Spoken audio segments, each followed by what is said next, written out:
సింపుల్‌గా, ఈజీగా అంటే నార్మల్ వేలోనే పెద్ద డిఫరెంట్‌గా ఏం గాదు. సో, ప్రాన్స్ ఫ్రై చేశాననమాట.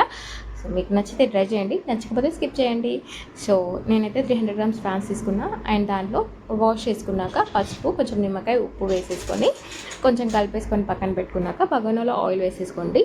సో, నేనైతే కలిపి పెట్టుకున్నానో ఆ రొయ్యల్ని ఫ్రై చేసుకున్నాను అనమాట. సో ఇవి కొంచెం లైట్‌గా వాటర్ మనకు అర్థమైపోతది. వాటర్ అంతా పైకి తేలుతూ ఉంటది. వాటర్ అంతా ఇంకిపోతదనమాట. సో అక్కడి వరకు ఫ్రై చేసేసుకొని తీసుకొని మళ్ళీ పక్కన పెట్టేసుకోండి. సో నేనే ఇక్కడ ఒక చిన్న మిస్టేక్ చేశాను అనమాట. నార్మల్‌గా ఇందులోనే మనం ఫస్ట్ ఫ్రై చేసుకున్నాను కదా! సో దీంట్లోనే ఆయిల్ ఉంది కదా అనేసి దీంట్లోనే మళ్ళీ ఫ్రై చేశాను అనమాట.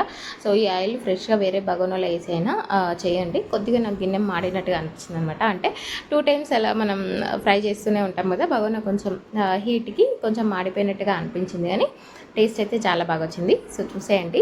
ఫస్ట్ అయితే ఇదే ఆయిల్‌లో నేను గార్లిక్ చిన్న చిన్న ముక్కలుగా కట్ చేసుకొని వేసుకున్నా. ఆ తర్వాత onion and ginger garlic paste, curry leaves and పసుపు, ఉప్పు, కారం, ధనియా, గరం మసాలా అండ్ కొంచెం మెంతులు, జీలకర్ర పౌడర్ కూడా వేసుకున్నా. సో ఇవన్నీ వేసుకొని కలుపుకున్నాక మనం ఏదైతే ఫ్రై చేసుకొని పెట్టుకున్నాం కదా రొయ్యలు, అవి కూడా ఇందులో వేసేసాను అనమాట.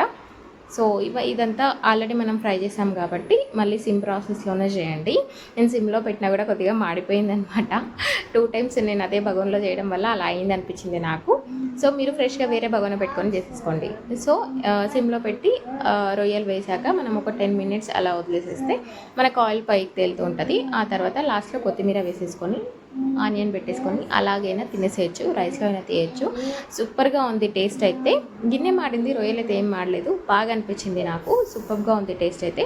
మీరు కూడా నచ్చితే మాత్రం తప్పకుండా సబ్స్క్రైబ్ చేసుకోండి అండ్ ట్రై చేయండి. నచ్చకపోతే స్కిప్ చేయండి. ప్రాబ్లం